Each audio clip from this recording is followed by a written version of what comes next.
Nahihirapan po kayong tumae? Ito ang solusyon dyan. Char. Alam niyo ba guys, ang papaya is nakakapagtulong siya para makarumi tayo ng maayos. Yung mga iba dyan, lalo na yung mga matatanda na is nahihirapan sila kumae hindi sila nakakatae ng isang araw. Kaya yung iba dyan, mga nanay natin, mga lola, is nahihirapan silang tumae. Dumadating pa ng 1 week, ika-isa lang.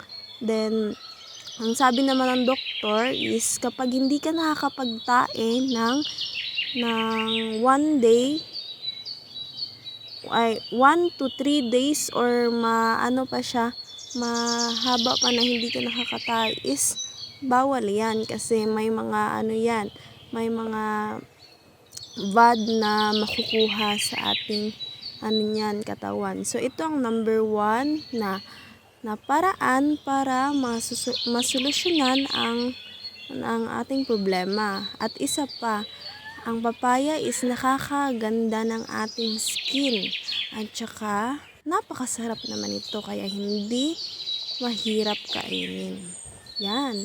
Nakikita naman dyan sa aming papaya guys is kahit hindi nyo natitikman is sobrang nakakatakam. Kaya kung ako sa inyo guys, piliin nyo yung papaya, kumain na kayo at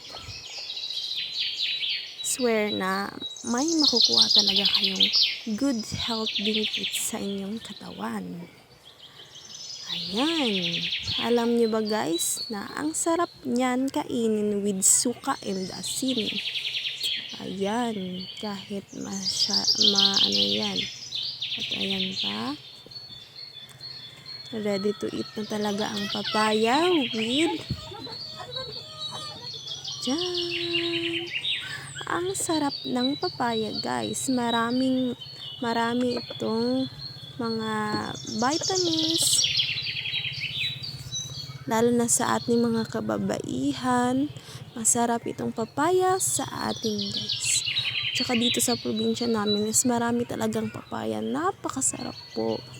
Huwag nyo po itatapon o ibaliwala lang yung mga papaya natin dyan sa paligid kasi ang papaya is talagang nakakatulong sa ating katawan. Masarap po yan guys. Ganyan lang yung paghiwa ko guys, pag slice ko. And I know na masasarapan na rin kayo. Tcharan! Ayan na po ang ating papaya. At syempre kukunan natin yan ng mga butob. Yan. At saka yung mga buto guys pag kumakain kayo ng papaya, huwag nyo talagang itatapon kasi pa yan. Pwede pa yung matanim. Ayan guys, napakasarap. Napakasarap ng ating papaya.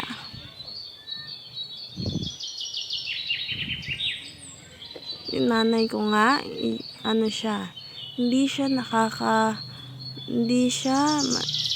nakakatae ng 1 week na ata. Kaya, ito lang yung solution guys.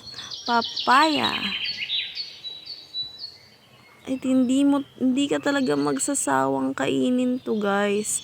Lalo na kapag yung mga kahit papaya na hindi pa siya masyadong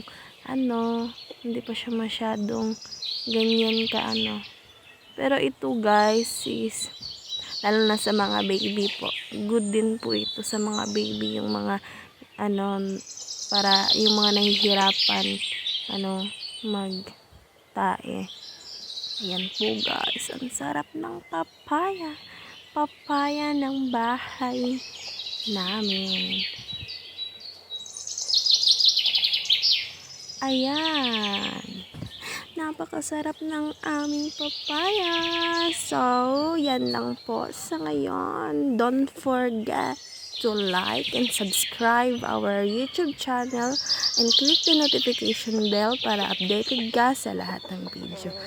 Maraming salamat po and God bless. Ay, hindi pa pala natapos ha. Practice lang guys. By the way, this is my first voiceover. I hope you like it.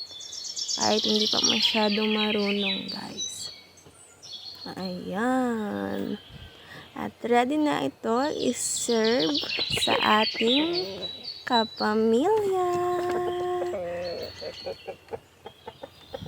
Bye-bye!